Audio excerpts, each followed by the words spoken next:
Ice up on my wrist, yeah, I'm hood rich. I don't give a fuck about to get pop quick. Yeah, I'm on that shit, yeah, I'm in the town.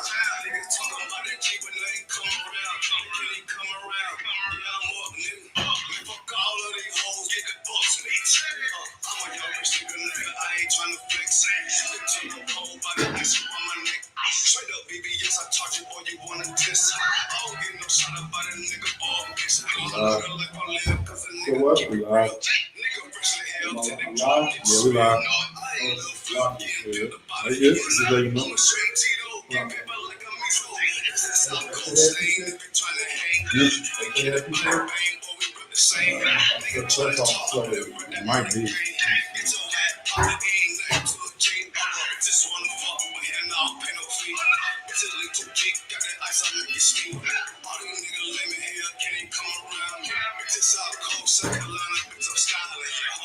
Demons get control of me, no money get the best of me, no bitches getting up over me, no one wants me, I'm so free. That's the way it gotta be, these niggas chainy bitches training, y'all chainy sold me. For real, this by the hood, weather, bitch, we care, what we care. Like rock on nigga, ass don't even need it, what need it. Y'all be representative, y'all be respected. Every nigga got a problem, then y'all wear below tricks. Because I love me, show them words. Because I like you, come and say, you pull up your neck and up, she make a OG, got no purse.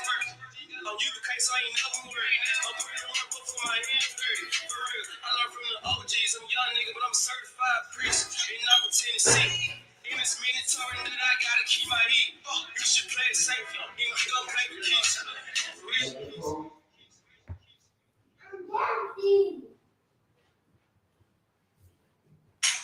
At Petco, shopping for your pet is easier than ever. No, really.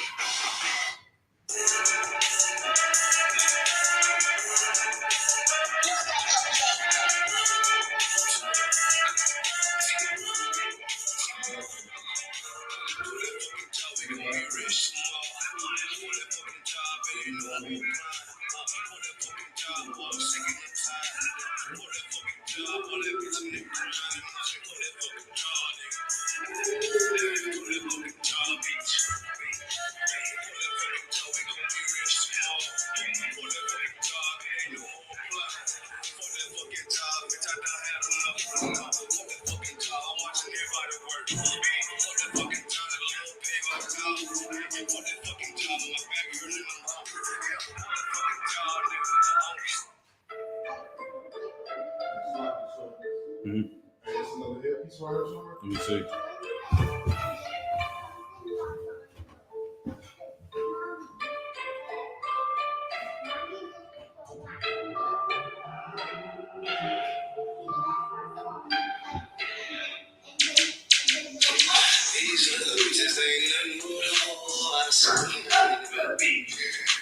All that shit let me see just like my cologne. Yeah.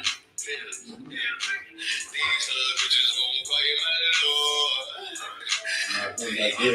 Somebody feeling. Yeah, they're from the corner. For who? These bitches. What's your business? Your grown woman eating pussy. What's it do that? Get your money, how you do it? That box sample. Give it back with no excuses. No string like a bull. Run my chest with bull. Yeah, like, no, I'm good.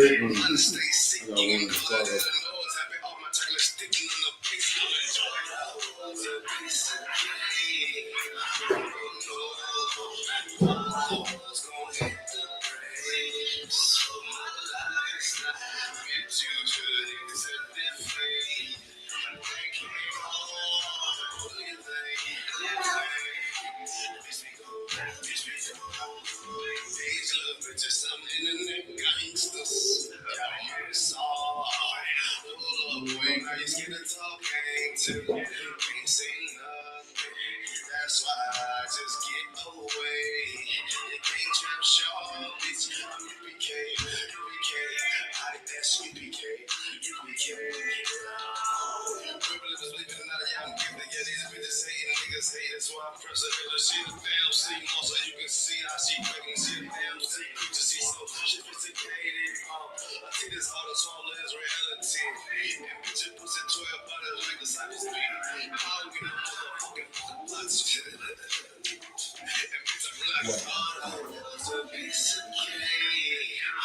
Oh, no, all those gon' hit the brakes. So my lifestyle, bitch, you should accept it fake.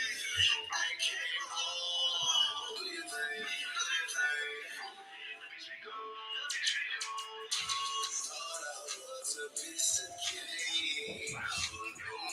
All right, Aiden.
Young man. All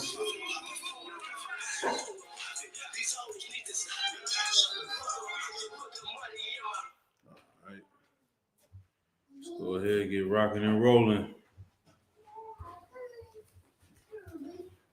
Let's clap it up.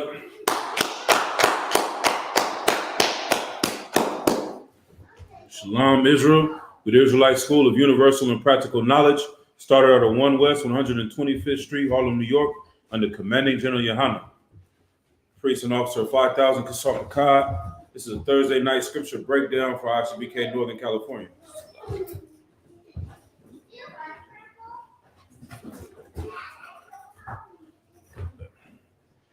All right. Before we get started, we'll read what the ICBK is about. You can find this on the website. It's important for brothers and sisters to know what any organization that you're thinking about joining, what it's about, what is their mission statement, what are they here to do for the world, for you, what are you joining, what are you becoming a part of? Because a lot of people, they come and run into things because it's a fad. You end up in a fake Israelite group because it's a fad or it looks cool. So like you might want to, see if we can tilt this way a little bit. Towards, yes, cut that. Keep going. Maybe the other way. See what's just the other way. Keep going. Keep going. Follow the shirt. Keep a little bit more. Right there. No, go back. No, he's going the way he's going. The other way. Yeah, right there. It's 12. Yeah, the water. All right, so lock it. But yeah, you want to know what you're getting into. You want to know what you're trying to become a part of. So this is why I bring this out every class. In the ISUPK, we are educating Blacks, Latinos, and Native Indians about their true heritage, which is comprised of the laws, statutes, and commandments of the Bible. Once our people begin to follow the laws in the Bible, God, or Yahweh in the Hebrew, will look down from heaven and have mercy on us. He will also send Christ to free us from our oppression. Using the Bible, the ISUPK will fix all of the problems in the Black, Latino, and Native Indian communities, turning a lawless and immoral people into a law-abiding, righteous people.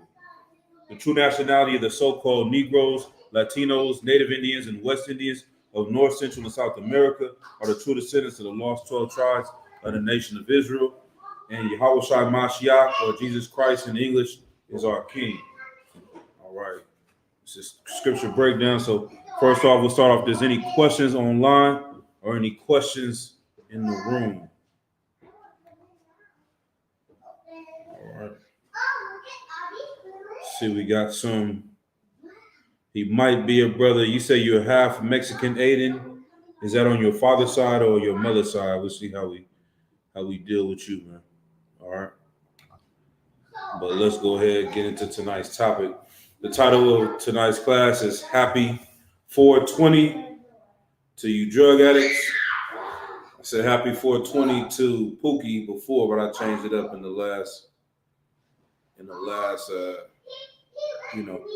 moments. But yeah, this is a day that's celebrated, especially it's big here in the Bay Area, Northern California. Growing up, we heard about 420, the time. They used to say it on the radio station. KML, I'm riding down Highway 420. Okay, you know what I mean? And this and that. You get a little bit older, you find out that it stands for code for getting high, smoking weed. And then go into the little history behind 420. Where did it come from?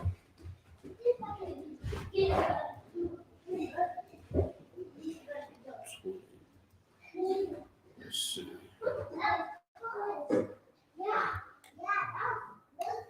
So let's see. This is from an article on USA Today. Happy 420, how a group of teens getting high spawned a global cannabis lovers event.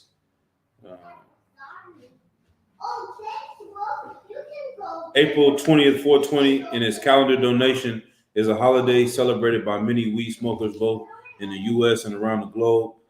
It's a day for smokers to celebrate their love of the intoxicating flower. Blah, blah, blah, blah. What's the story? It says a group of high schoolers attending a Northern California San Rafael High School in the early 70s called the Waldos used to gather at 420 every day to get high. And so eventually it went around, and that day and that word time became a catchphrase, and it was put into the rock culture.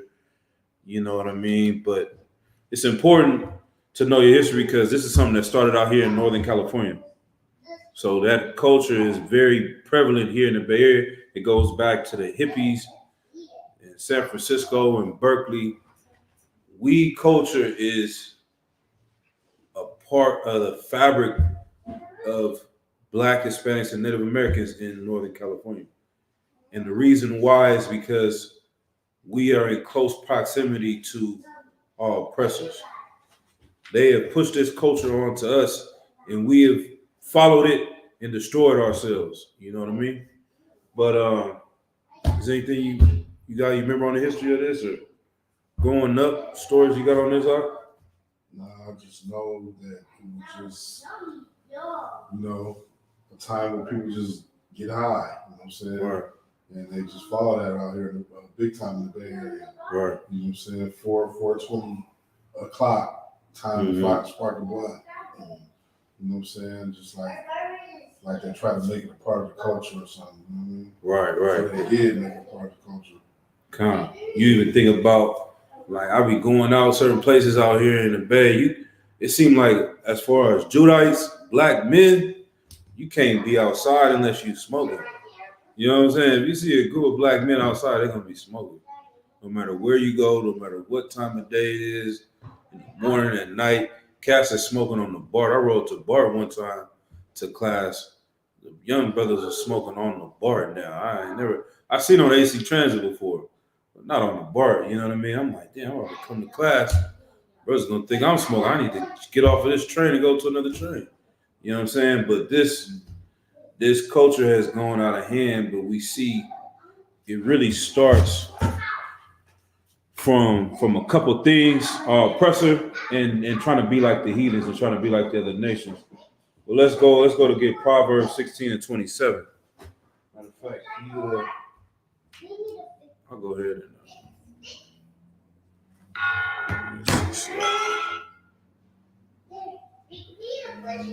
Book of Proverbs, chapter 16, verse 27.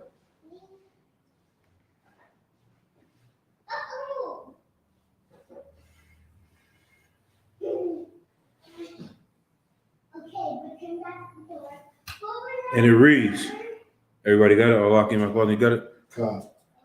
All right. An ungodly man diggeth up evil, and in his lips there is a burning fire. This is the main precept we go to in the UPK because people always say, well, where is it in the Bible that says that I can't smoke weed? They want to see marijuana spelled out.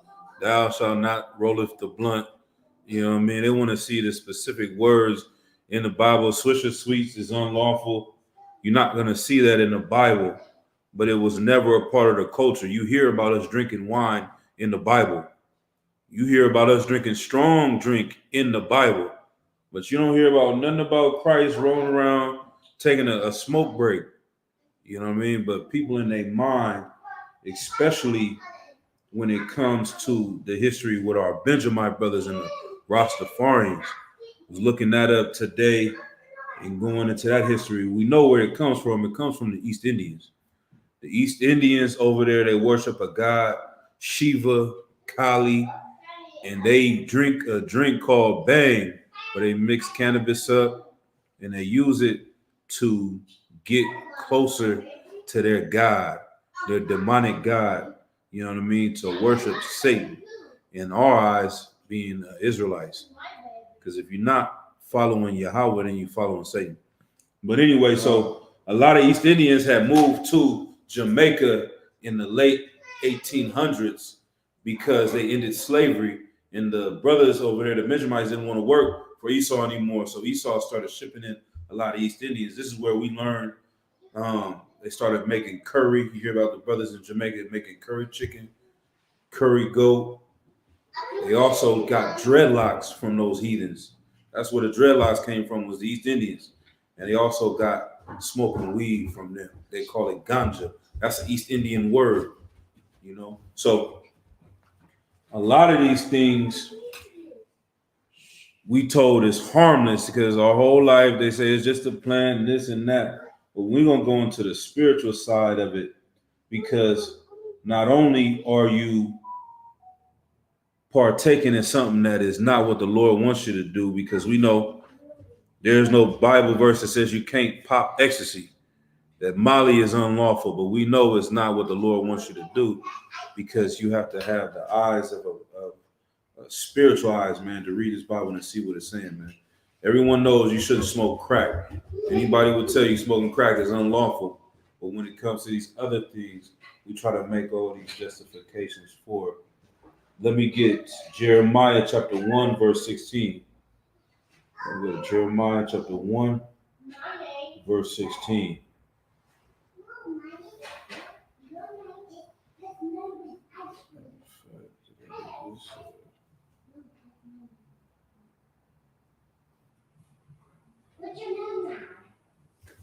Oh, lock in my quality. You got it?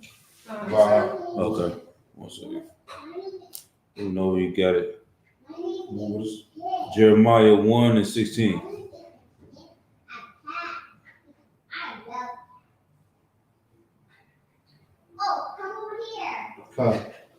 All right.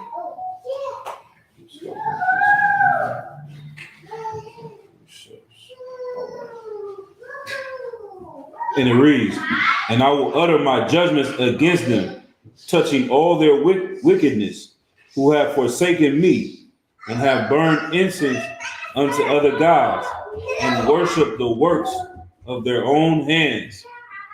So, once again, an ungodly man diggeth up this dirt, you know what I'm saying? And he has a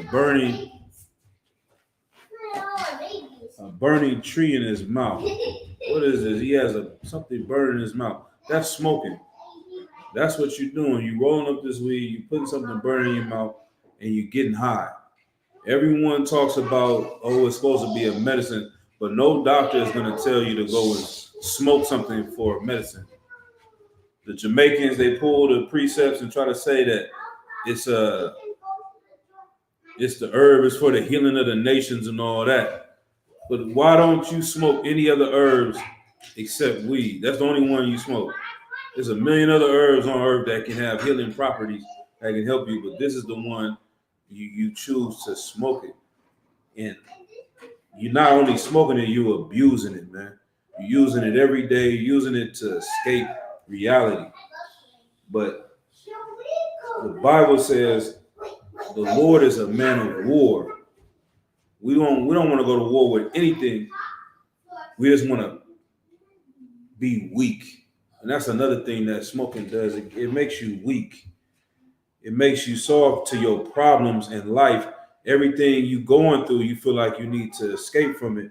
And that's why you run to get high. You see what I mean? So we're trying to really warn our brothers out here in the Bay Area, because this is something hard to accept. I'm not going to lie. It was a few things that was stopping me from coming all the way into the UPK. Dreadlocks and weed. Because you hear so many times in life that both of them is of the Lord and both of them is in the Bible. They have all these stories, you know what I mean? So I'm like, are these brothers just making this up? Is this really unlawful? I wanted to see it written down in the book of Leviticus and didn't really understand, man. But I had to just come to a point where I was like, man, I don't even know 100% sure. I'm going to come to these classes. I'm going to ask these questions.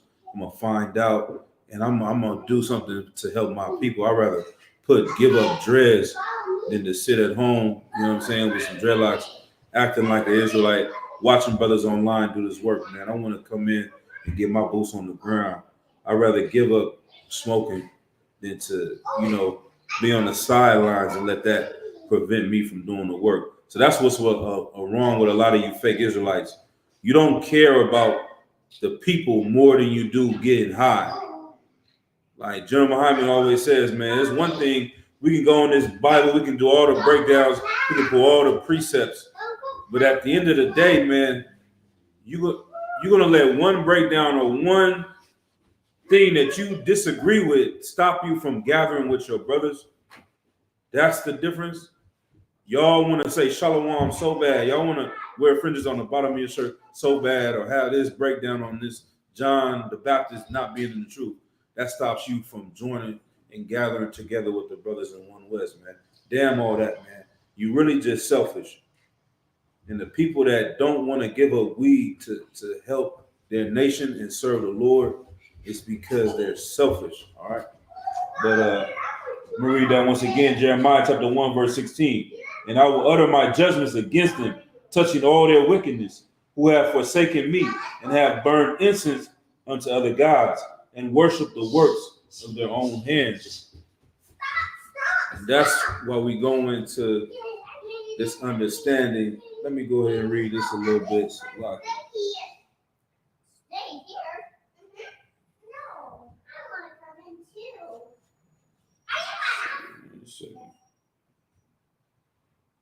Read a little bit of this history right here.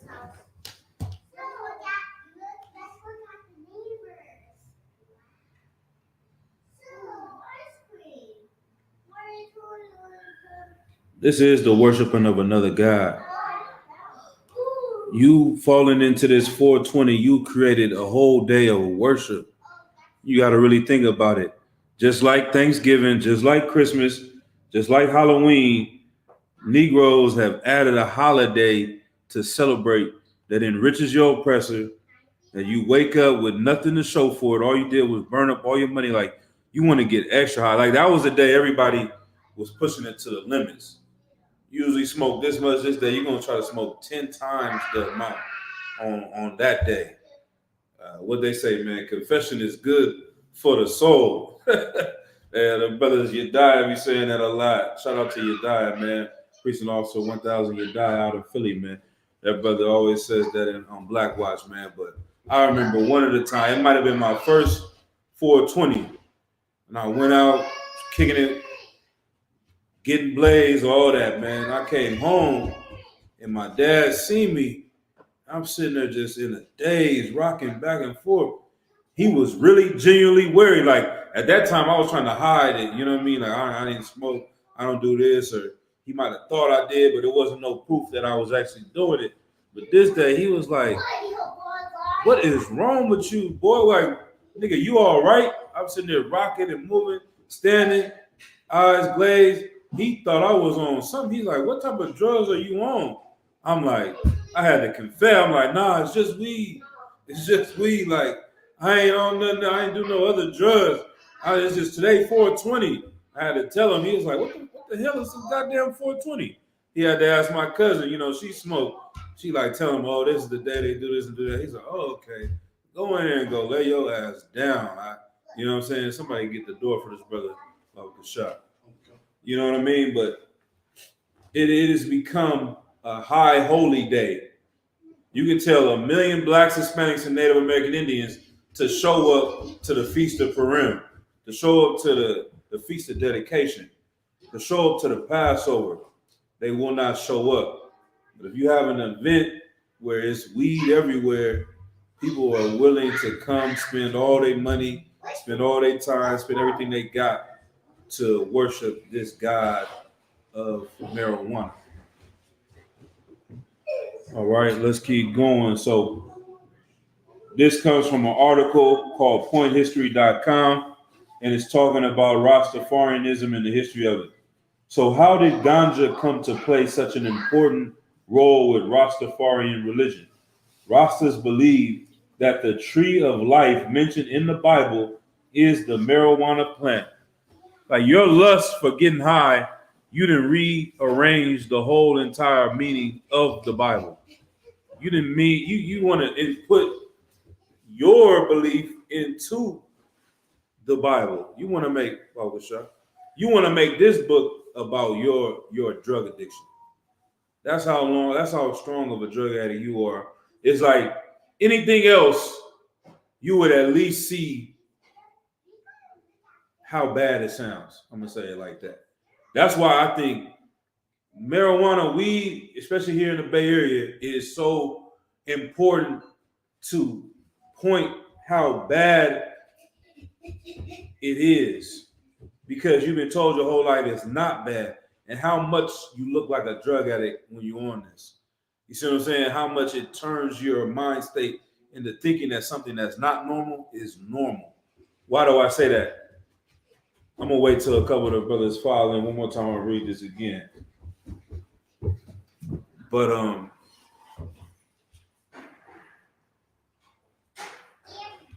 it said one more time. Rastas believe that the tree of life mentioned in the Bible is a marijuana plant. The what? I appreciate it. Could you imagine if people that use, what's one of the new things, fentanyl, people that smoke fentanyl, if they said, you know, the tree of life in the Bible was a fentanyl, was an opium tree. The tree of life in the Bible was a heroin needle. The tree of life in the Bible was a crack pipe. Like, no other drug would make you even think, like even the people that are addicted to it would be like, nah, that doesn't make any sense. But to them, it's so under the radar, it becomes so normal, and they think it's so righteous that they will change the Bible into mean what they want it to mean for their own addiction. All right, let's keep going.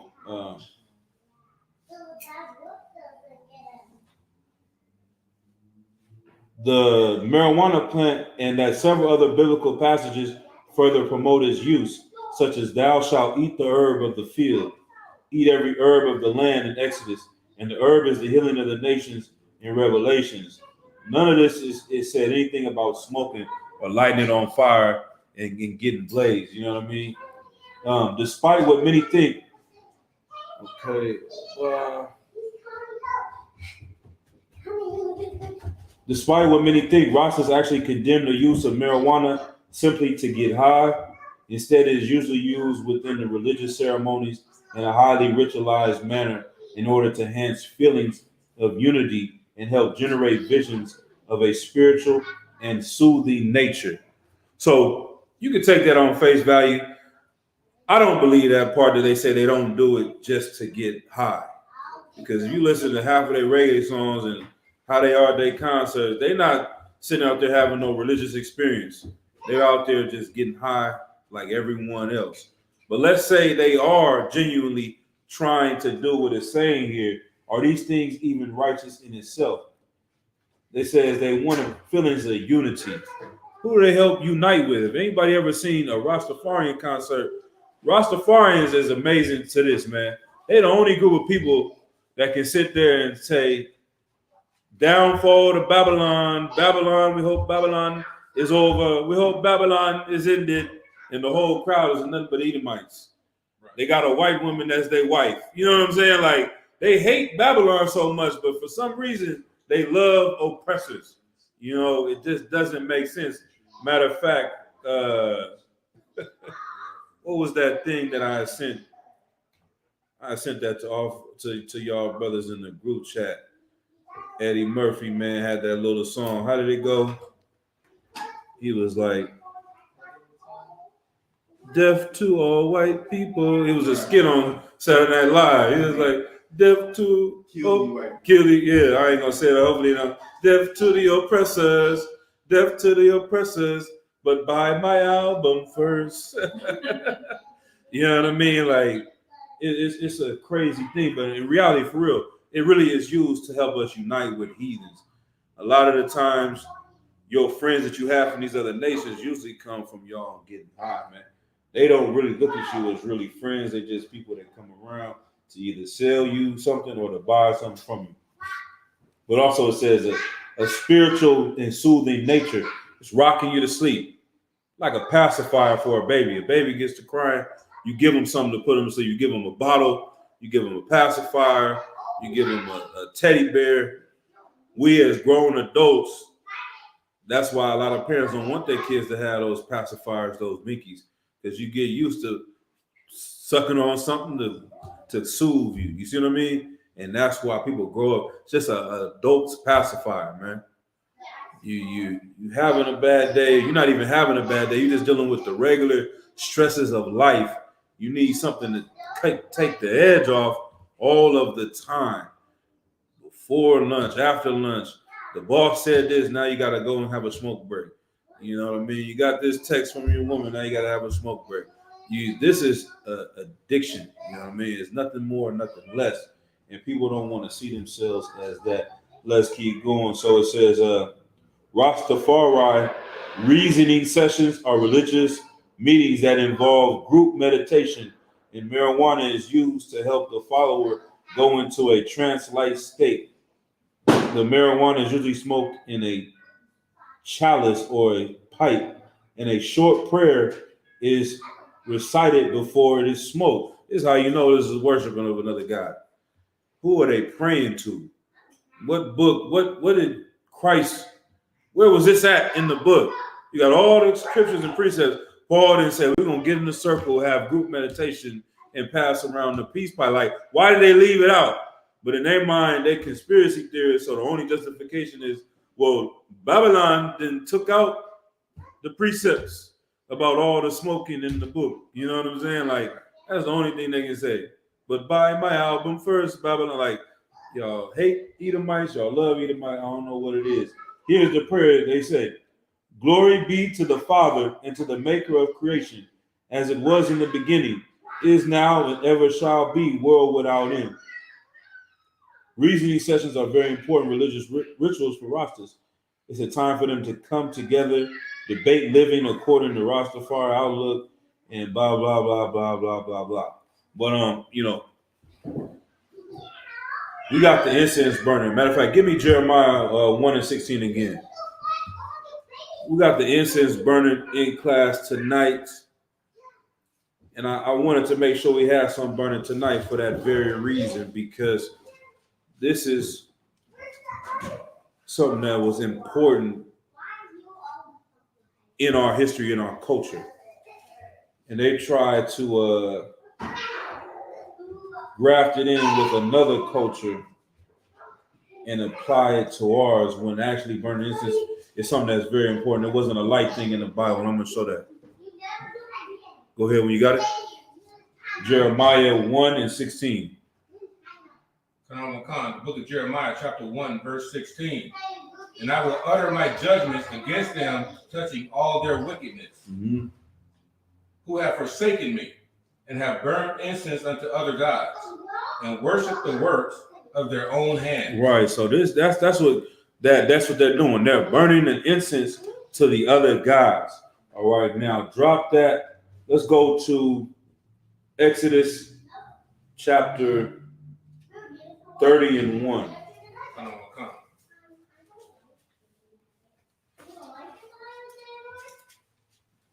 Exodus chapter 30.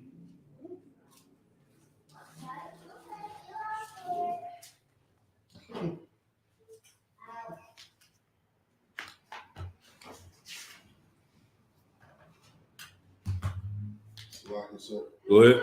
What was that verse? Exodus chapter 30 and verse 1. Go ahead when you got it. Matter of fact, how the young man read? The book of Exodus, chapter 30, verse 1. And thou shalt make an altar to burn incense upon, of shittim wood shalt thou make it. Right. So these are laws that Moses was given to the children of Israel. We're in the book of Exodus. He was explaining to them how to do certain things. And we were supposed to make an altar to burn incense upon. And these are specifics of it. Keep going. A cubit shall be the length thereof, and a cubit the breadth thereof. 4 square shall it be, and 2 cubits shall be the height thereof. The horns, therefore, shall be the same. Right. Keep going. And thou shalt overlay it with pure gold, the top thereof and the sides thereof round about, and the horns thereof. And thou shalt make unto it a crown of gold round about. Right. So this is something that's very important, something that's precious, right? It's got gold on it, pure gold on it. The specifics on how it's being made. Let's drop down to verse 27. See what we got.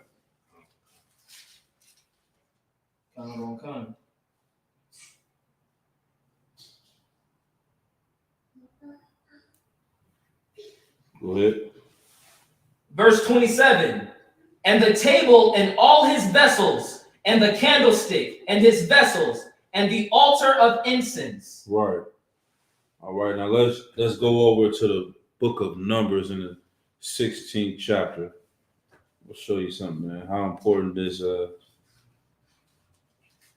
incense was back in these days, man. It was in our laws to keep. And so if it's a part of our religious ceremony, then when you're going and doing this, and it's not what was described in here, it wasn't made of the certain things that we were told to make our incense out of: frankincense, myrrh, specific way, crushed this way, you know what I mean, placed here. They had men that were supposed to go and light the incense. Specific men only had the job. That was their whole job, was to do this, was to go and light incense. All right. Let's go to number 16 and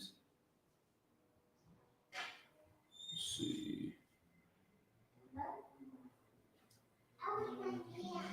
Let's go start at verse 1. The book of Numbers, chapter 16, verse 1.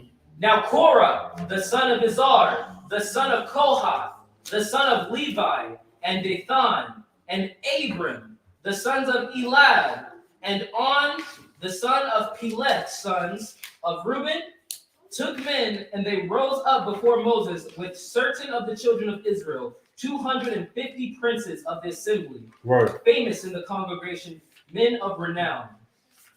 Keep going. And they gathered themselves together against Moses and against Aaron, and said unto them, Ye take too much upon you. seeing all the congregation are holy, every one of them, and the Lord is among them. Wherefore then lift ye up yourselves above the congregation of the Lord. Right. So he basically is saying that Moses was taking too much. He had too much power. He was saying he was being greedy. They didn't want to listen to Moses only. They're like, he is basically lying to us. He shouldn't be the only one getting all this glory, doing all this work. They're trying to make it seem like they want to help him, but in reality, they're jealous and they're basically hating on Moses. All right, keep going.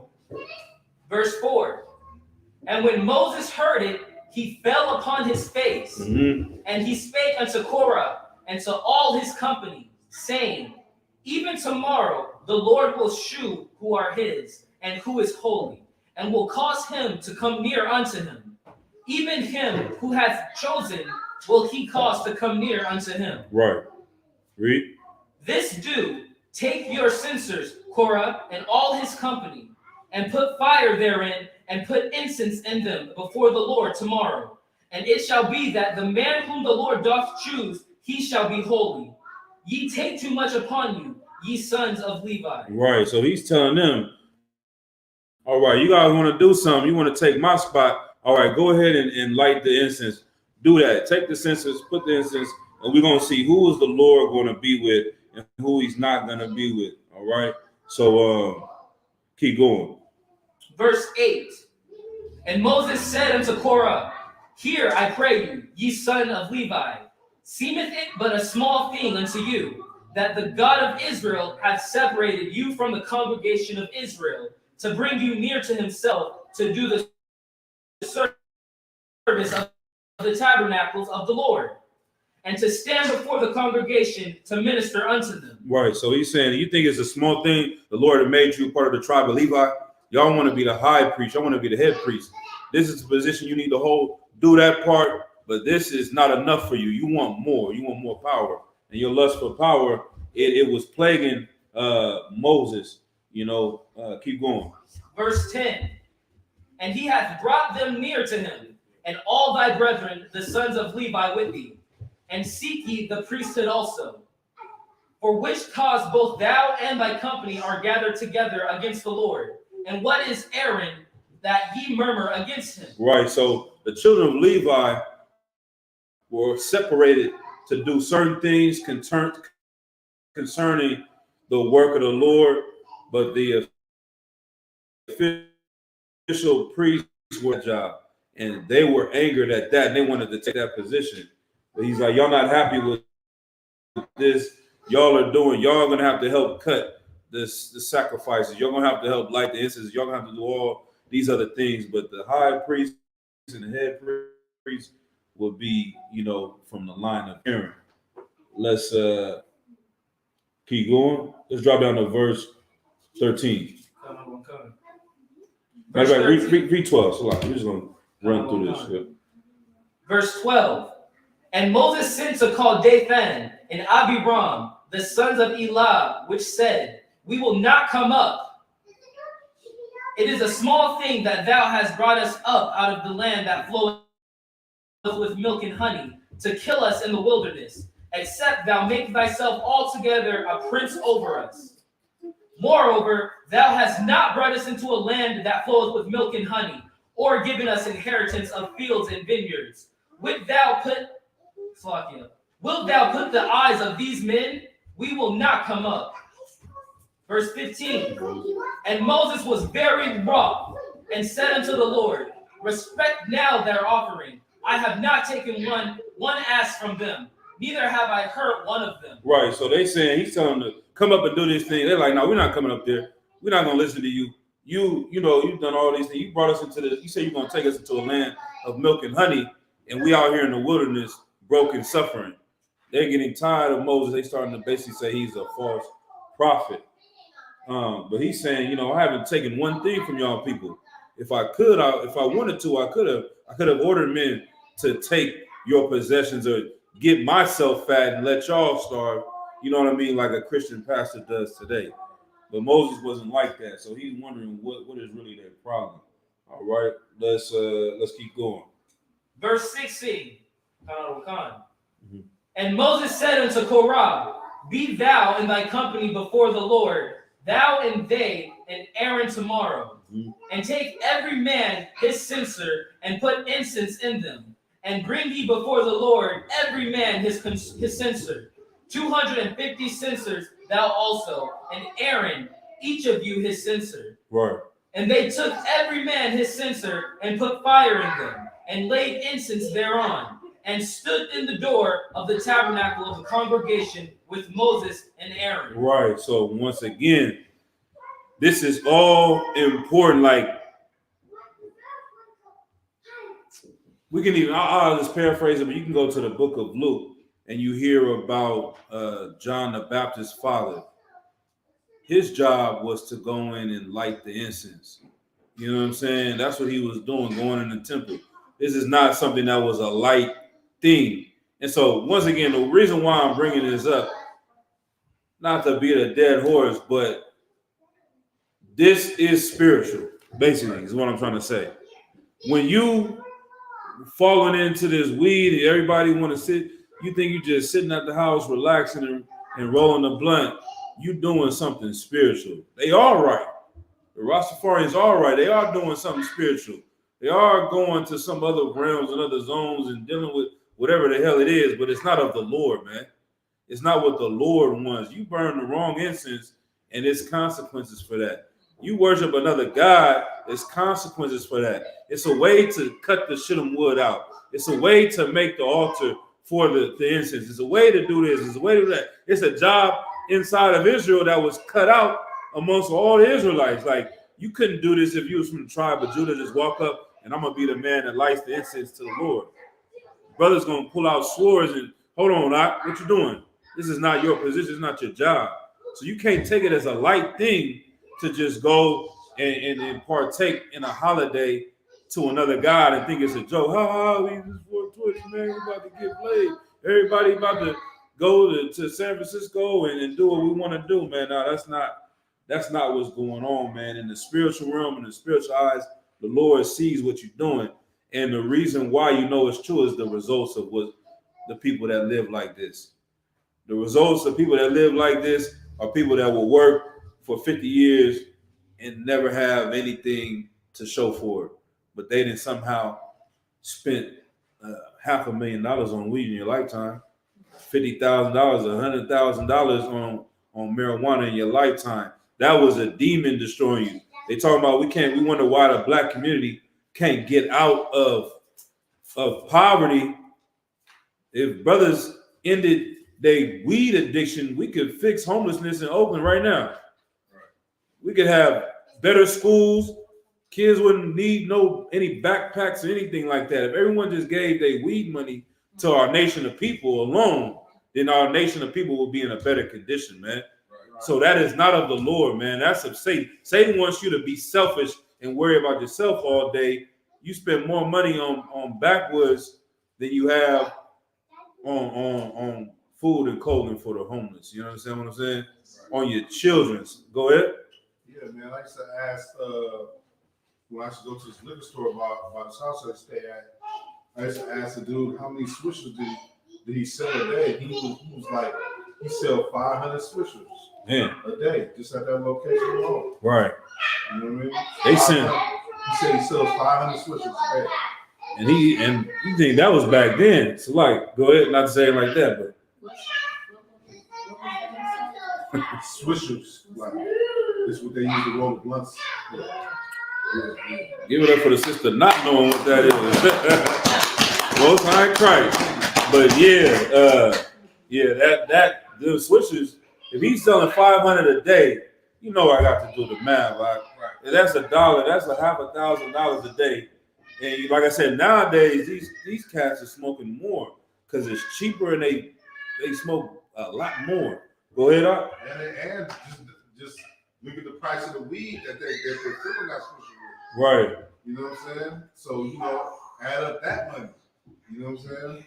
And how much is that money? Right. So he at the small store, he's saying that's $182,000 a year on swishers. So every swisher was $10 though. Wow. So you not only got to spend $1 on sugar, you got to spend $10 to fill it up. So you times that by 10, that's what, $1.8 million just on his store. How many liquor stores are in Oakland? You know what I'm saying? On every corner, sometimes it's 2 or 3. One on one side of the corner, one on the other side of the corner. And they call it $1 billion industry to this day. In California, not in America, in California, billions of dollars go into this industry every year. And when that was not supposed to be what it's for. So we have all these problems and issues in our community, and we wondering, how do we solve them? But the ISUPK is telling you, one of them is to cut this out, man. This is destroying your family. I remember cats, and I'm part of the same thing. I may not have been that bad, so block it, but I seen cats that they lights got cut off, man. I'm like, well, how much is the light bill? $50, $70. Ah, you bought $200 worth of tree for me. I know because I sold it to you. You know what I'm saying? But you can't get your lights on, and you don't think you a drug addict.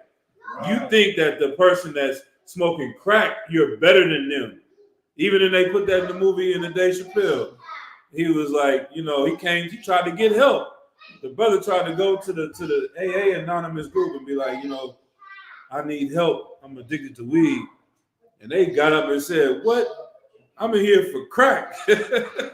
Boo this man. Like, they want to make you feel like you don't have a problem because you're getting high. But in reality, man, when you zoom out and look, it's actually worse than smoking crack. It's like we say Christianity's worse than smoking crack. We need to get that as a shirt of saying, man, smoking weed is worse than smoking crack. The weed heads out there, 420, all you people out there, y'all would hate to hear that. But I'm going to tell you the reason why. At one point in time, when the COVID first came out, everybody remembers when COVID came out, right? And hold the piece real quick. I remember what you were about to say. When COVID first came out, it was different people. There was conspiracy things. It's not real. It's a myth. And it don't really kill that many people. And I remember somebody had posted, they said, well, what's that one from Ebola? Ebola virus has like an 80% death rate. If you catch Ebola, 8 out of 10 people are going to die if you catch Ebola. And she was like, it ain't like that. It's only 0.1% that died from COVID. Why is the big deal? But if you really understood science and biology, that 80% chance is better than a disease that doesn't kill everyone. Anybody can explain to me, and if not, I'll break it down. Why is that? Why would the world rather have a disease that kills 8 out of 10 people than one that only kills 1% out of 100? 1 out of 100. Go ahead. It goes away faster.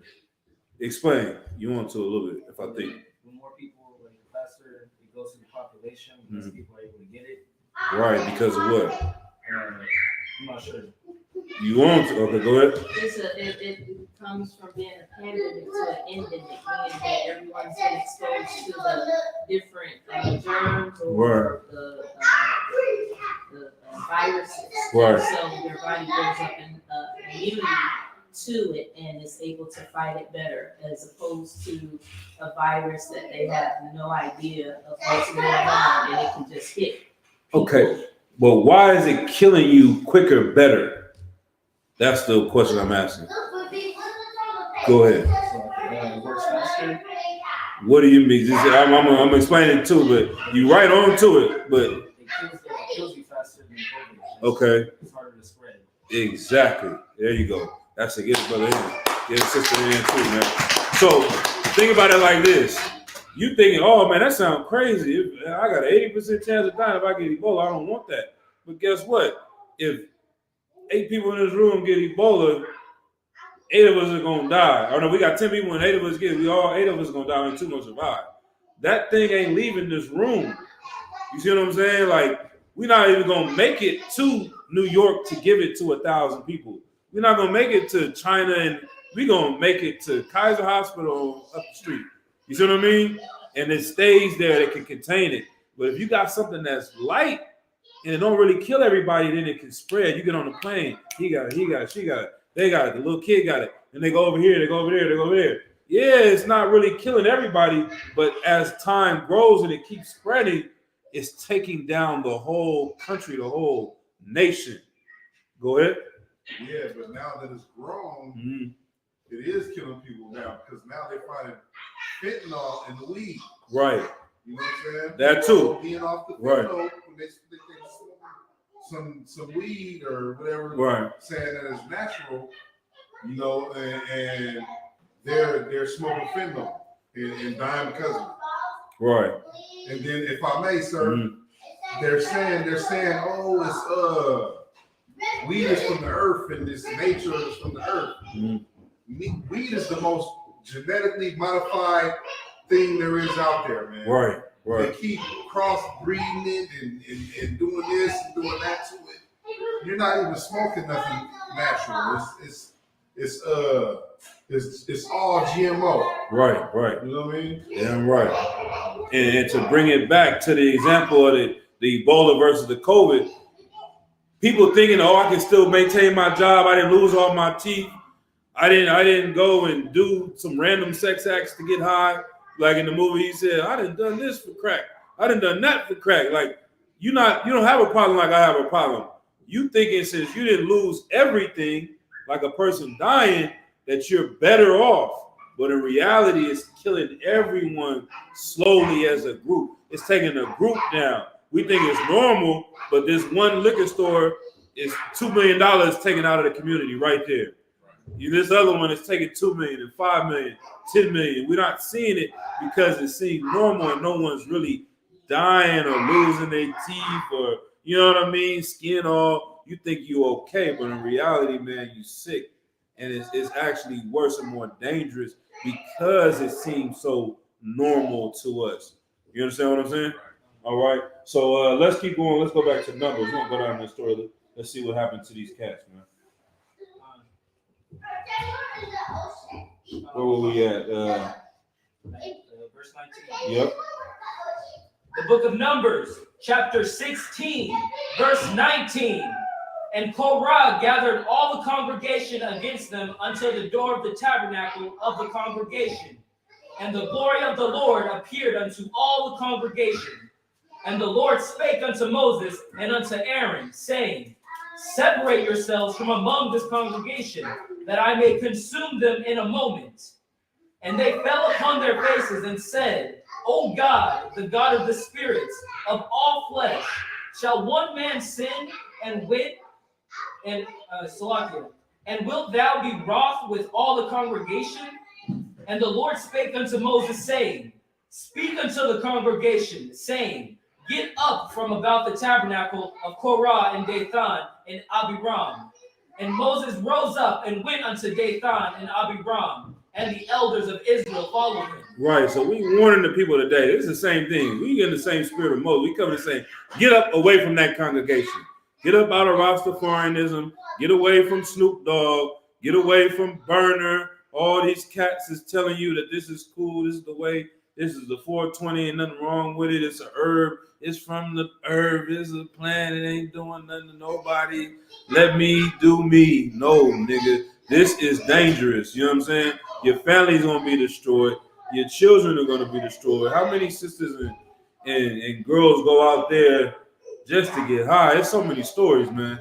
They're willing to do anything with the person that's selling it just to get some free trees. And you don't think that you have a problem or an addiction. You know what I mean? So that's a demon. But let's keep going. Verse 26. And he spake, and he spake unto the congregation, saying, Depart, I pray you, from the tents of these wicked men, and touch nothing of theirs, lest ye be consumed in all their sins. So they got up from their tabernacle of Korah, Dathan, and Abiram on every side. And Dathan said, and Dathan and Abiram came out and stood in the door of their tents, and their wives and their sons and their little children. Right. And Moses, no sweat. Let's go to verse 29. We're going to skip through a little bit for time's sake. Verse 29. And if these men will die the common death of all men, Or if they be visited after the visitation of all men, then the Lord hath not sent me. But if the Lord make a new thing, and the earth open her mouth, and swallow them up with all that appertain unto them, and they go down quick into the pit, then ye shall understand that these men have provoked the Lord. Right. So he's saying they just die a regular death. They go home, get old age, then you'll know there's nothing wrong they did. But if you see something amazing happen, and these cats go out in a different way, then you know it was the Lord that have done it. Let's keep going. Verse 31. And it came to pass as he had made an end of speaking all these words, that the ground clave asunder that was under them, and the earth opened her mouth and swallowed them up, and their houses, and all the men that appertain unto Korah, and all their goods. They and all that appertain unto them went down alive into the pit, and the earth closed upon them, and they perished from among the congregation. I don't know why these cats want to keep playing with Moses, man. Every time Moses, they speak against Moses or murmur against him, things happen to them. Right. And to me, being in the truth, you start to really see why people get it confused. I said this before, you know what I mean? Is it hot we need a fan, or is it too much distance? We can turn the fan on too. But no sweat, no sweat. But yeah, it feel a little, turn it on if you want to. Make sure the kids ain't cold or nothing. But basically, it's not good to go against the man of the Lord, the one that the Lord wants to be put in place. Coming to the UPK, I'm just like everybody else, man. I hear the brothers in UPK, UPK under Commander Johnny Hanna, Commander Johnny Hanna, Commander Johnny Hanna. I'm like, damn, bro, these niggas worshiping Commander Johnny Hanna. What is going on? I'm telling my friend in the world, he watching other fake Israelite groups. I'm watching fake Israelite groups. I'm watching the UPK. I always watch UPK first. That's the ones I really heard about the truth first and really was feeling the spirit of the brothers. But, you know, other people, they try to make these things and say these different things. So I'm like, man, I'm just going to have to go in and find out. I'm like, if they make us do some type of sacrifice to him or something, I don't know. I'm going to let y'all know I'm going to get out of there. But you know what I mean? Like, you, from the outside looking in, the one thing that kind of, it was a few things that happened that made me want to call and come into the school. But one of them was I saw an interview of Commander Juliana, and he was talking to these brothers, and he was like, you know, I'm a regular man just like everybody else. He's like, I put my pants on one leg at a time. I do this, I do that, I go through this, I go through that. He said, I argue with my wife. And that part right there just let me see. I'm like, damn, okay. This is a man that's humble enough to he's not somebody that's trying to be put up like this. Or, you know what I mean? He's just a regular man like that. So that just let me see the humility of him. And the reason why we do these things and say these things is, for one, General Muhammad always says he had to force this on Commander Johnny. General didn't want to have none of this under Commander Johnny, this and that, all that. He was like, man, we have to say this, you know what I mean? So people would know who to follow. People would know that the Lord is with you. People would know that this is where this is coming from. You know what I'm saying? Like, because even when we go out to give out food, Jim Hyman always says, put a flyer in it. Just let these people know that this doesn't come out of nowhere. It came from the UPK. Right. And what people don't understand is that we don't worship Commander Johnny Hanna. They just never seen any loyalty like this before to a man that they confuse it with that, right? And so I say, if you ever watch any Black Watch, all he does is talk about us. Right. The UPK is about brotherhood, man. We always about giving credit to the next man. That's in the Bible, that let another man honor you out of their mouth. We always saying that this brother right here did this. Give this brother credit for that. Make a post about how great this person is and what they have done, giving them honor. And that's the same thing that he does. So they see it in one way, like we always giving credit to him. But have you ever listened to him? His whole time talking is about giving credit to this brother, that brother. This sister did that. these cats over here doing this. If it wasn't for the men of the UPK, man, if it wasn't for General Muhammad, it wasn't for General Mayak, General Q, this, that, like, it's circular, it's circular. It's not just one way. You just hearing it from us because it's a lot of us. It's one of them. But long story short, man, is Moses was that guy at that time. There's always been one man that was supposed to be a leader and you were supposed to follow.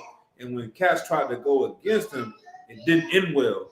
And I'm just saying that I've seen that in this walk in the truth in my short time here, where I've seen cats say things against the UPK. And good night, man. We see all the different things that happen, man. Different scandals that happen, fallouts, breakups, strippers at your Passovers. Y'all know the story. Right. The sisters getting killed by heathens and Hamites. The transvestites getting shot by y'all members, the Purple Cats. Yeah. I'm making it up. Look it up on YouTube. I ain't gonna say their name, but y'all know who they are. They wear purple. The purple dude was going to a massage parlor with a transvestite and shot the transvestite in the face. And I was like, yeah, that's a little funny. Because even if you went to a situation, you're like, hold on, I didn't know that was that. You wouldn't kill that. You wouldn't try to kill it. It was in a relationship, man. That was something going on. The cat was probably saying, hey, man, I'm about to expose you and tell you what's going on. He said, I'll kill you. You know what I'm saying? And then he shot him. You know what I mean? Didn't even complete that mission. So like it, the dude lived. But long story short, man, I done seen the other cats, man, the Candy Canes. They came up against the school. They ended up getting locked up by the federal government for stealing from their people. End up dying of COVID. You know what I mean? Saying that you are the comforter and all these type of things, man. So we're gonna keep going in this story, so lock it, but go ahead, please. Just to back up just a little bit, brotherhood is a weapon. Right. You're talking about, how this thing is circular, recycled, brotherhood. That's the one thing that we're taught here in the Israelite School University of Practical Knowledge is brotherhood, right? And it's anything, we say Most High in Christ about everything good that happened. Right. And the only reason we're able to say that today is because the Commander General Yohana did not drop his sword. That's right. So anything that we do in the spirit of brotherhood, right, whatever you give a brother, accept from a brother, it's as if Commander General Yohana has done it. Damn right. It was Christ. And there's nothing wrong with that, man. Giving somebody credit for doing something is like we want it to be mystical. Right. We want it to be like a magical abracadabra situation, not like this brother really didn't sleep on the basement floor and he had to give up his check so that we could have this school here today. Right. We can't honor that and say, the water for that and give him credit because, now you man worship, you doing all this type of things, you know what I mean? But that's righteous, that's brotherhood. Yeah, right. For us to say, okay, man, I didn't have nothing and this brother gave it to me. I didn't have a home. This brother housed me through water. I want the world to know this brother's a good man. You know what I'm saying? And he's done that for so many people, they think it's worship. They didn't think a man could help that many people, and the brothers will really genuinely feel help, and he'd be like, oh, man, y'all doing that. Go ahead, Doc. Nah, what you're saying is heavy, man, because it almost feels mystical, right? Mm-hmm. But it's power in what he did. You know what I'm saying? For the simple fact, you know what I'm saying, it's power in the example that he left us. You know what I'm saying? Just like it was power in what Christ did. Right. Right. For brothers to follow that, look what it grew into. You know what I'm saying? Look what the school grew into. Right. So it feels mystical. Right. You know what I'm saying? But man, mystical was just this power and this example that he, you know what I'm saying? That he showed us, you know what I mean? Damn right. So, it's all right. That's true. Just to add on to what you're saying, I heard another brother asked, well, how'd you do this to build up this home? And how'd y'all get that going over there? And, I think he said, General Muhammad told him, like, brother, it's not magic. You know what I mean? You got to put in work, sacrifice, stay consistent, keep doing this, going there. There's nothing magic going to happen out here. We're just going to have to keep doing these same simple things. But without having the Lord with you, it's going to fail. And that's why these other cats have tried to do the same things, similar things, and it keeps going haywire. You know what I mean? But let's keep going. What time is that? 8:40. The book of Numbers, chapter 16, verse 34.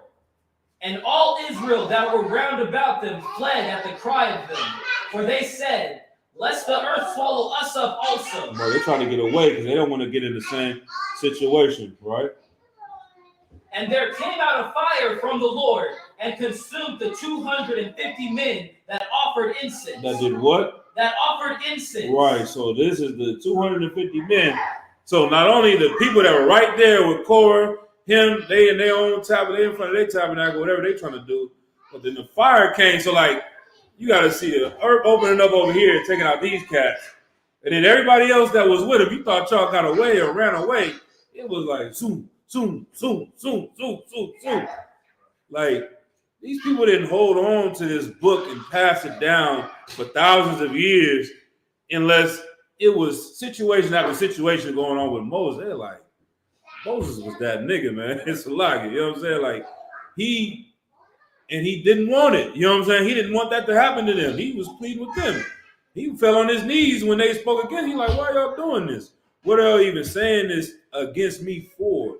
Being humble. You know what I'm saying? But in order to show who the Lord was with, the Lord had to answer in this fashion.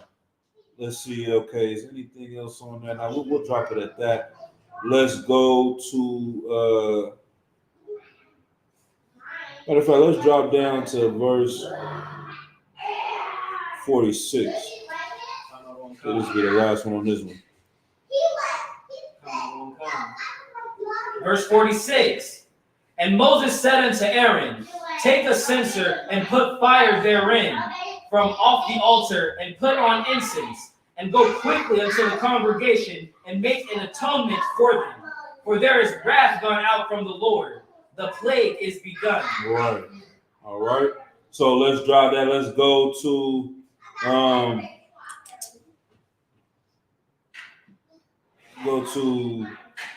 1 Kings 11 and 8.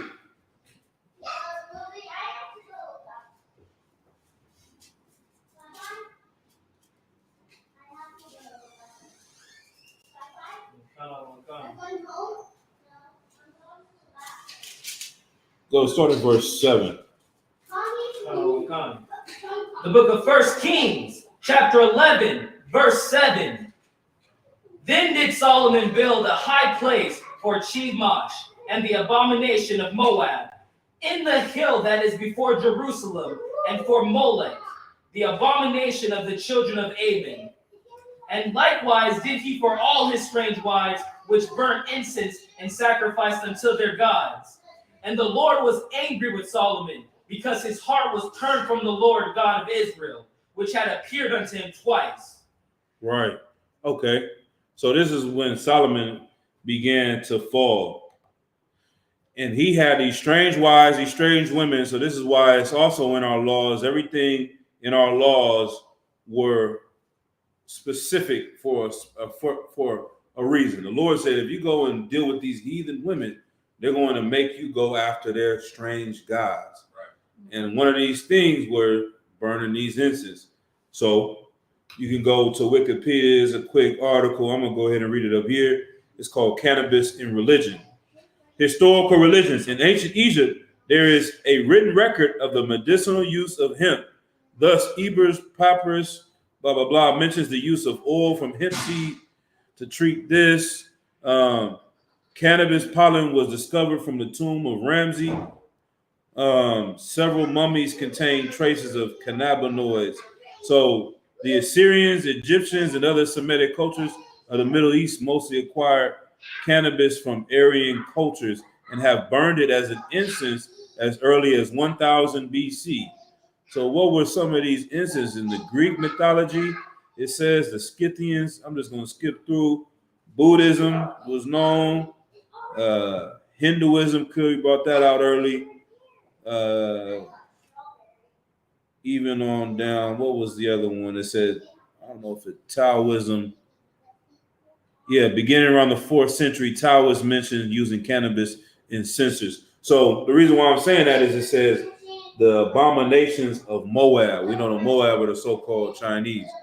So all of these different cultures, you go back in history and look into it, they all have been doing this for years. This was in their incense census. This is what they burned. It wasn't listed in our, we have what our incense is. It's frankincense, it's myrrh, it's this, it's that, and the third. Certain different plants we use, it was not on the list. But in their cultures, they were doing this. You see what I mean? So why was it such an abomination? It's because when Solomon started to follow after them, he probably was allowing them to burn this and they things. You never know. You know what I mean? But it was an abomination. And it's not just like they burning something small. You go into, I think it's Leviticus. Somebody pull it. Let's get Leviticus 16 and 13. I think is that the one I want. But you think about the menorah. How was the menorah in the temple out? To come out? Say it again. Say it again, sir. Yeah, how was the menorah that we had, the menorah, how was it in the temple? What did it look like? Do you know? Live, sir. Does anybody else know? It's the same. It looks like this, but I'm talking about it was huge. It was like 6 feet tall. Right. You know what I'm saying? The candlesticks, they had to carry it. Multiple men had to carry it. It wasn't just we rehearsing the righteous acts. You got to think about a grand, big temple. You know what I'm saying? In order to light this up, you had to have gigantic candles to see in there. You know what I mean? And do these things. So the incense burners wasn't just small like how we have them today. Y'all think how smoky it gets in here if you light 5 or 10 of these things. This whole thing would be filled up. Sometimes it'd be in here, it'd be a whole cloud over the whole thing.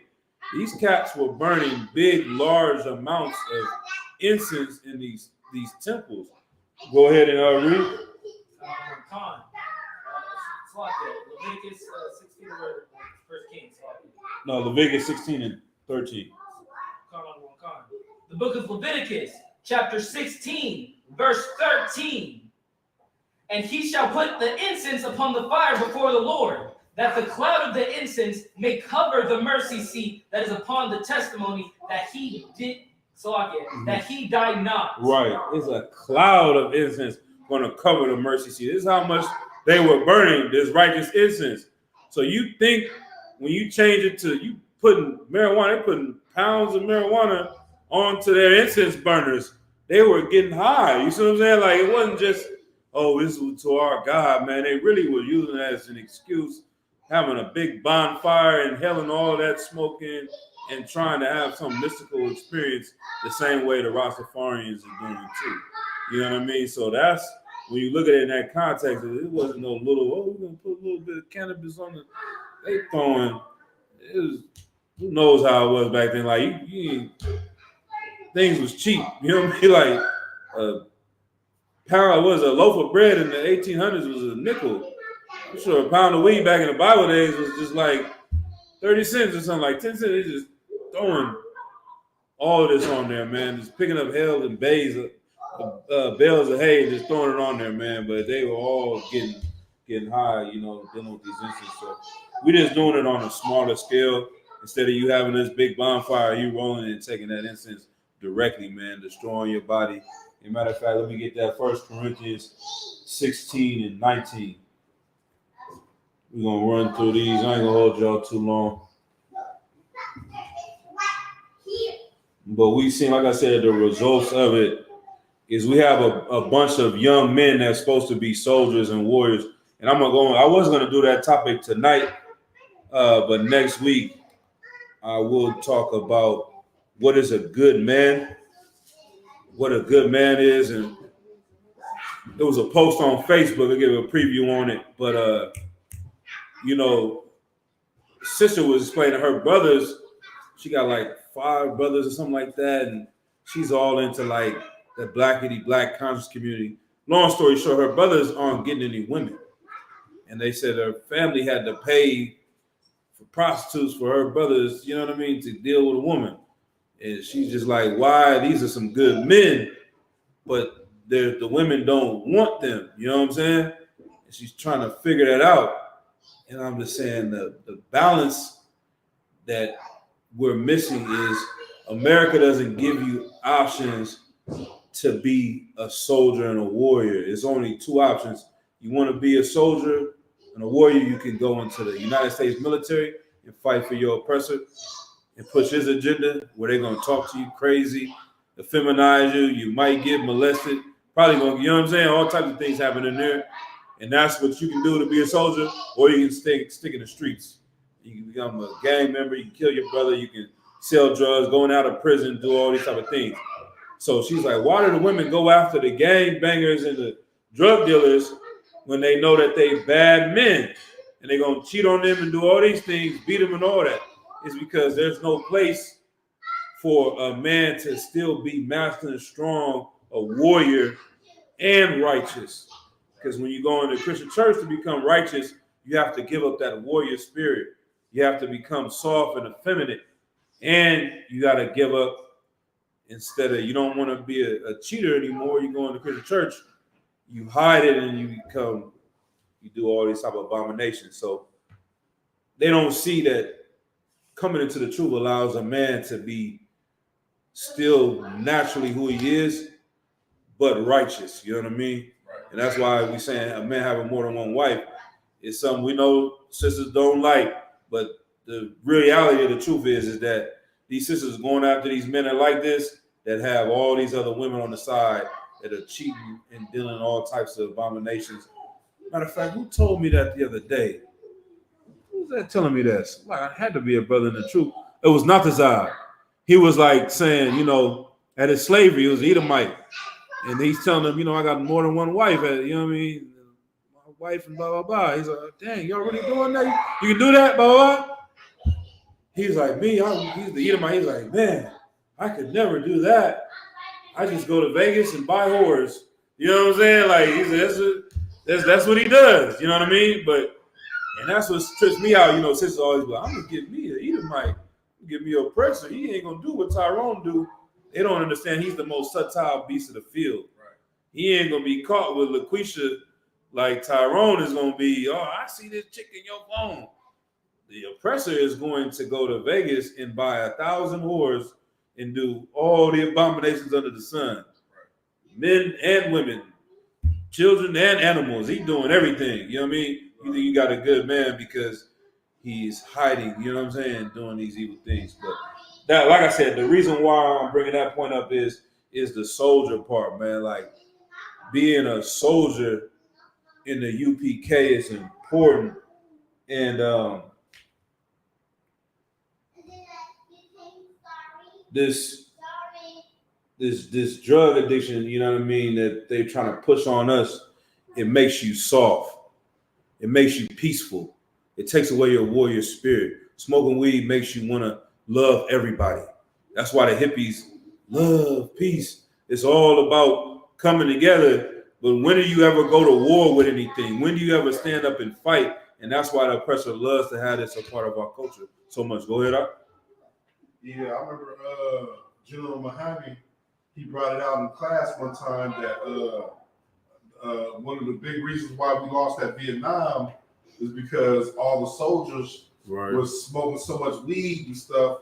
You know what I'm saying? They didn't even have the spirit to fight no more. Right. You know what I'm saying? They just started getting whooped out there. You know what I mean? Because they was high. They didn't, you know what I'm saying? They just took all they fighting spirit from them. Right. You know and who does that benefit more when we're in a situation we here in America? Clearly, it benefits our oppressor. You know what I mean? For us to be so lazy and so happy in a dumbfounded state, you're not angry at anything, so you accepting your oppression. You know what I mean? But let's go with 1 Corinthians 6 and 19.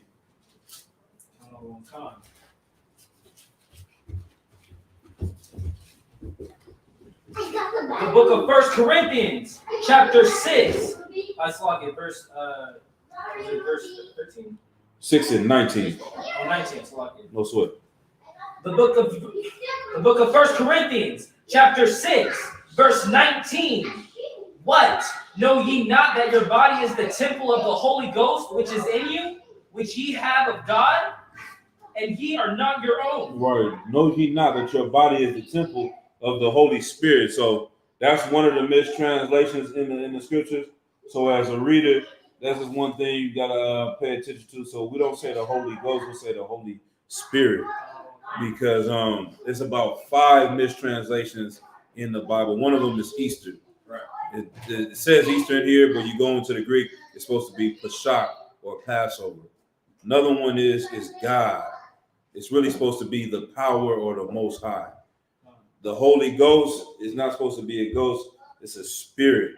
So they kind of put that different vibe, like it's a Holy Ghost, something that floats around and comes and you catch it, when really we're supposed to have a Holy Spirit, like the spirit of the Most High. You know what I'm saying? Just like you would say, you got the Christmas spirit. You into the warrior spirit. Everybody worrying about the Warriors playing. You in the warrior spirit. You know what I mean? You're supposed to have the Holy Spirit. That's where the Holy Spirit is supposed to dwell, not in a place that's drug addicted, that's rolling up trees every 5 minutes of the day.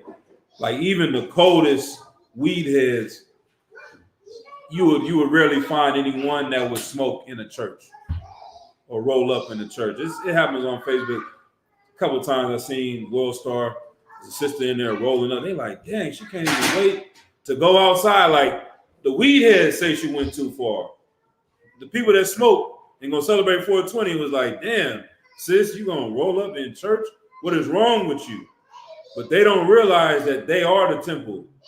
You gonna go outside the church and put the poison inside of you. So who do you hold more value? That's the message in this. You hold more value in the building, or do you hold more value in yourself? Christ could give a damn about the bricks and the walls of the building more than the person that's supposed to be doing the work. You know what I mean? So that's what we got to take in hand. Let's go. We'll run through a couple more. Ezekiel 8:17. About 10 more minutes and we'll close out.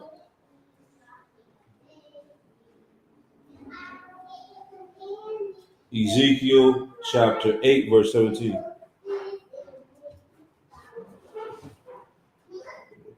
Go ahead and read it when you got it. Chapter 8, verse 13? 17. Verse 17. The book of Ezekiel, chapter 8, verse 17.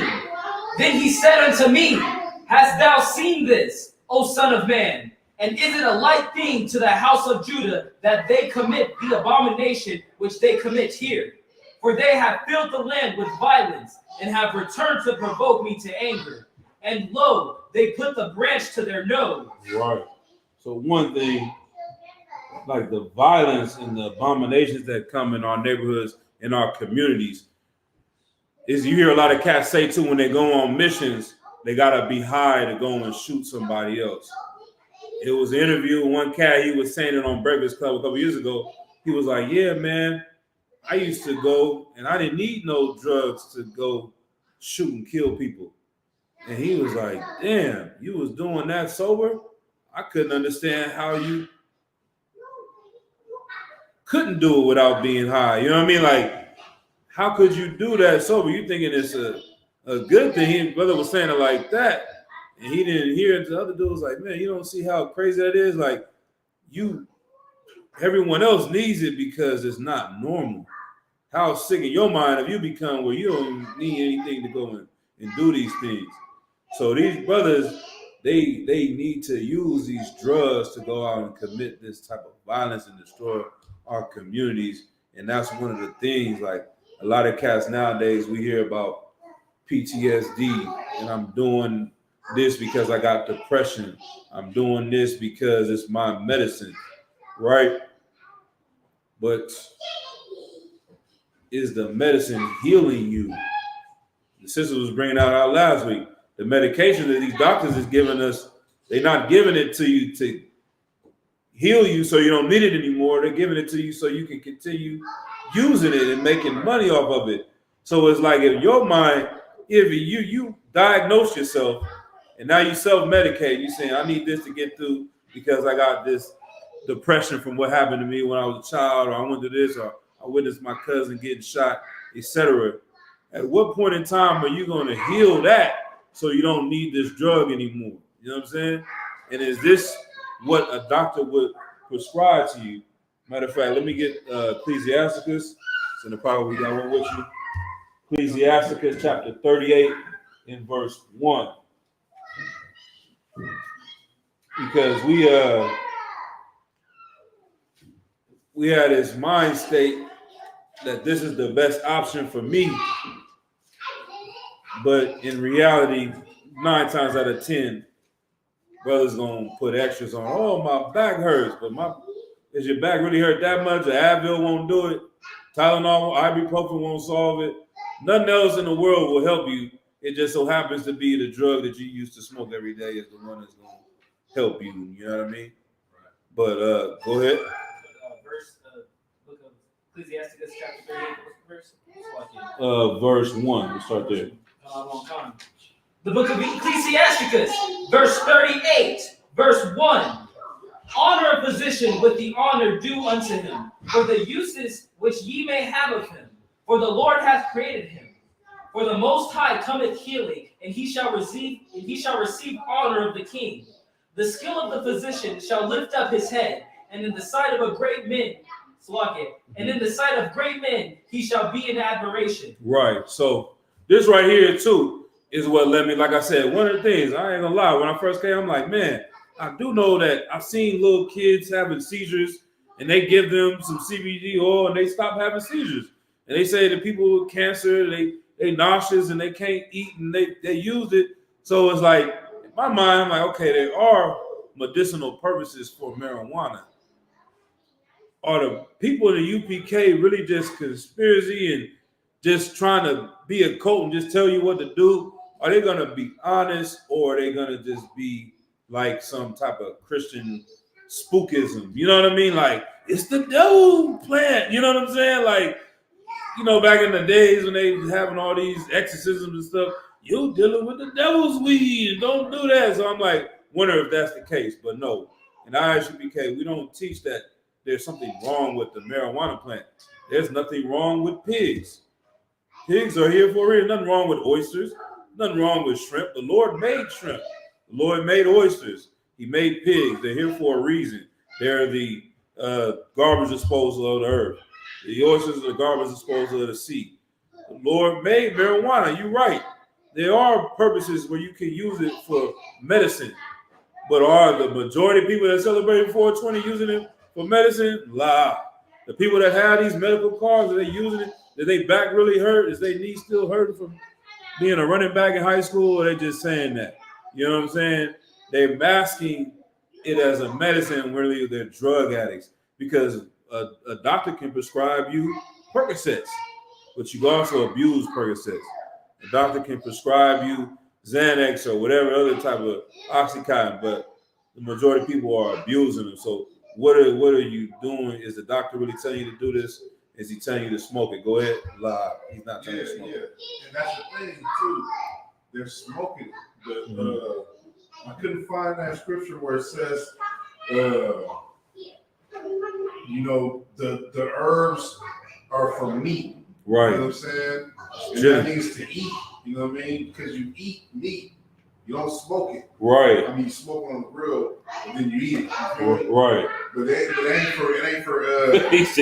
ain't for smoking like. That's a different like right. and smoking it. You know what I mean? Right.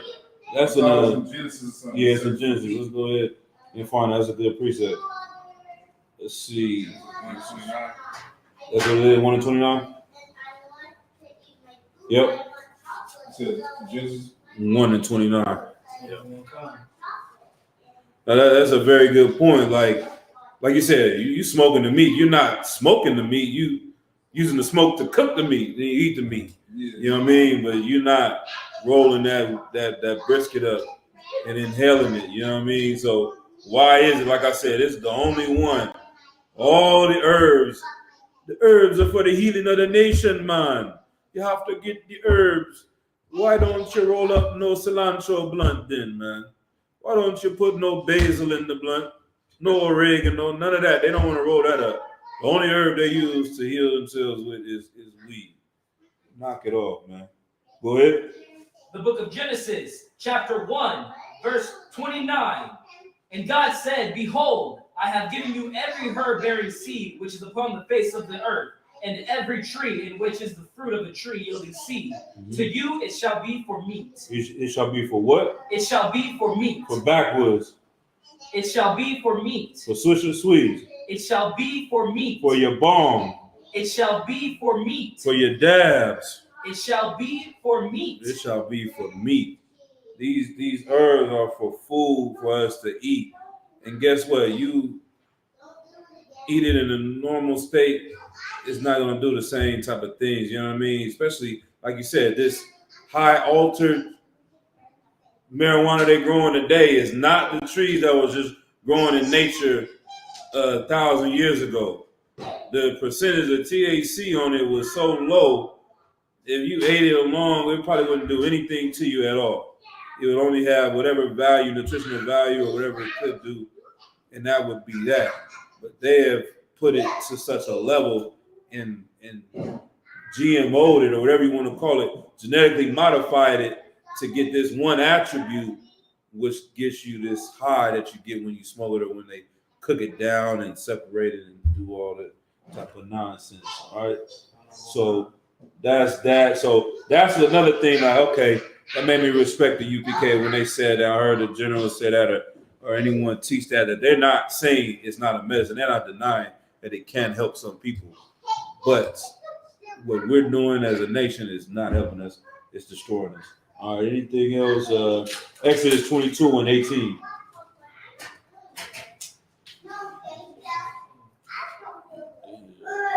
Con. The book of Exodus, chapter 22 and verse 18. The book of Exodus, chapter 22, verse 18. Thou shalt not suffer a witch to live. Thou shalt not do what? Suffer a witch to live. Right. So a witch. Today we hear about all the spookisms and different shows and TV shows talking about witches and all that. But really in the Bible, have you heard the breakdown? What is a witch according to the Bible? What are witches? Have you heard this before? I believe so. A witch is a person that does sorcery. Okay. But in today, what will we identify as a witch? Well, I'm not sure, sir. Okay. It's a drug dealer. Drug dealers, you think about, they go in and make these potions and get a little baking soda, get this, that, mix it up, and then they sell it to you, and it changes who you are, you know what I'm saying?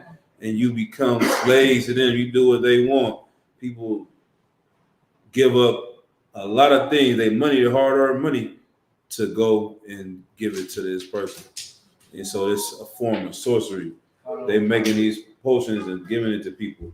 So that's one thing that we don't see in our community, that we just think, oh, a witch is just somebody that's gothic and wearing his black eyeliner and running around and wearing some weird type of pentagram, when in reality your cousin is a witch or a Wiccan or whatever. He's a drug dealer that's out here getting people hooked and possessed on these drugs they give them.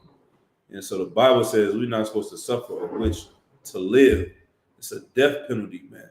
You going out here selling heroin, fentanyl, cocaine, Molly, all this to our people, you destroying them for your profit and your gain. When we get into the kingdom, they're going to be hanging from the light poles, man. We don't want to just speak against one thing. You know, that's another thing about the UBK. We don't just come in here and blaze and say, oh, you a homosexual, you're going to get put to death in Shalom. Oh, they just hate the LGBT. Nah, we come in, if you're a drug dealer, you're going to get put to death. If you're a pimp, you're going to get put to death. Right. If you a whore, you're going to get put to death. You doing anything that's evil that the Lord said you're not supposed to do, you're going to get put to death. And anybody can get it. They got them gangs out there, what they call EBK, ABC, EBK. Because, some people is BK, that means they're a blood killer. They CK, that means they're a crip killer. Certain gangs, they said we EBK, everybody killer. Bloods, Crips, Black, Hispanic, no matter what. You know what I'm saying? You, ABC, anybody can get it.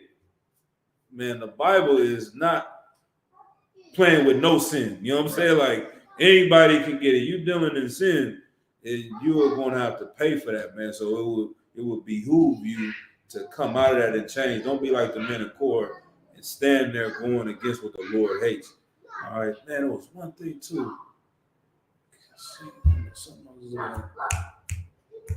Let me get this last precept. 1 Peter chapter 1, verse 13. Yeah, man, these cats, it's tough. And that's another thing I heard about in the school too, is this it's a good thing. Where you think in the world you have to come and fix yourself, you have to be off of everything, you gotta change yourself, then you come into the truth and change your life. Nah, we don't expect that. You come to the doctors to get healed. Don't try to heal yourself at home. So it don't matter if a brother or a sister come to class high. You could have smoked 20 minutes, 10 minutes before you come over here. Still come to class. You know what I'm saying? Right. This is the place where you come to get cut. You're going to get called a drug addict. You're going to get called disgusting. You're going to be called you know what I mean? All types of this and that to get that demon off you, to make you see that it is, that's what it is. It's something that's making fun of, it's mocking you. We're not here to mock you. We're here to mock that demon. We're here to get that demon off of you and show you that it's possible. You know what I'm saying? Because we all come from the same things. Go ahead. The book of 1 Peter, chapter 1, verse 13. Wherefore, gird up the loins of your mind. Be sober and hope to the end of the grace that is to be brought unto you at the revelation of Yahweh Shai. Okay, slow down. Read that one more time. Let me get there with you. Yeah, what? 1 Peter. The book of 1 Peter, chapter 1, verse 13. Right. Wherefore, gird up the loins of your mind. Right. Stop right there. Gird up the loins of your mind. That's very important, because this is a battle of what it is. The hearts and the minds of men.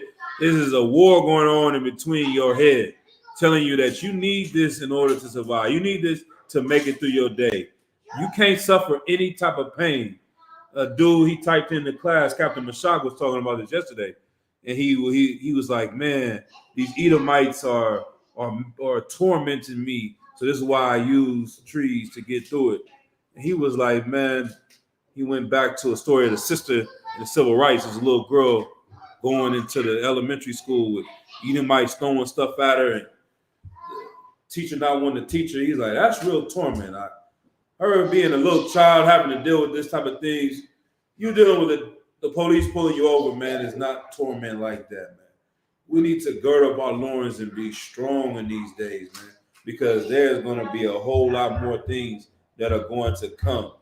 And if we can't make it through the daily stresses of life without getting high, how in the hell are we going to go through World War III coming to Earth, man? You know what I'm saying? How are we going to be strong and lead our people if we can't make it through the daily things of life without falling apart, man? And so that's saying, read it again from the top. Wherefore, gird up the loins of your mind. Right, like man up. You know what I mean? Stand up. Yeah, you going through it. Yeah, you dealing with this. Yeah, you dealing with that, man. Invite it, man. Invite the pain. Like going to the gym. You go that first week, the first couple of weeks, it's gonna hurt. You're gonna be sore. But after you get used to it, it's gonna be a little bit easier, a little bit better, and it's gonna be, you know what I mean, not as strenuous on you. It's the same thing with life, man. You get off of it, you realize you can go a whole lot further. That you was tripping. I seen Cat. I've been around him. Didn't know I was like that too when I was on it, but I got folks in my family, man. They can't go through nothing. It's like every you see somebody smoke for 20 years, you start to realize that everything in the world is angry to them. You think that it's making them peaceful, it's making you more angry. You know what I mean? Like you can't do nothing. Your temper is this short. Everything is bothering you. You know what I mean? Because you live 20 years with a pacifier. You don't got that pacifier, you need more. You know what I mean? You need something to calm you down. And if y'all gonna see the picture of the class, if you look on YouTube, the picture is 3 Edomites lighting up a joint together, and it just look. The new word is hey. That's what Captain Mashak say for the internet. You can't say the G word, but we can say hey. It looks very, very hey, man. It looks very, very LGBT. You know what I mean? And that's smoking. That's another thing that helps brothers get off of that, man. It is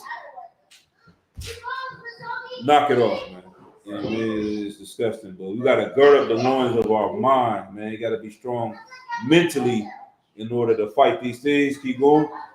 Be sober and hope to the end for the grace that is to be brought unto you at the revelation of Yahweh Shai. Right. And you know what I'm saying? Be sober-minded. Be focused. Be on point. Get your memory back. Stop losing your keys. I ain't lost I used to lose my keys all the time when I was smoking. Losing my wallet and all this type of stuff, man. You get your memory back. Get your short-term memory back, man. Stop losing your keys. Get yourself together, man. You'll be able to remember some precepts if you get off of that, man. But that's pretty much it for me. I'm not gonna hold brothers. If anybody got anything else, any comments you want to add to the class before we close it out? All right. Just gonna do a quick salute to everybody online. Matter of fact, I just pass it over to priest and officer Kakamamai.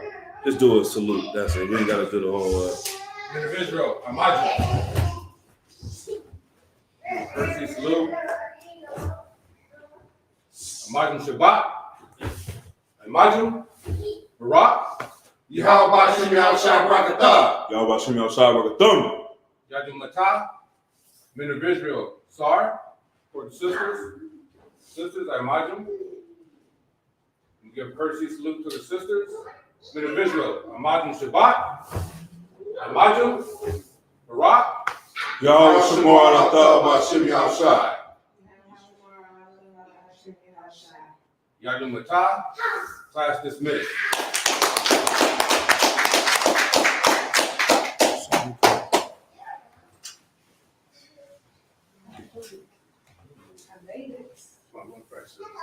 Shalom, sir. How are you?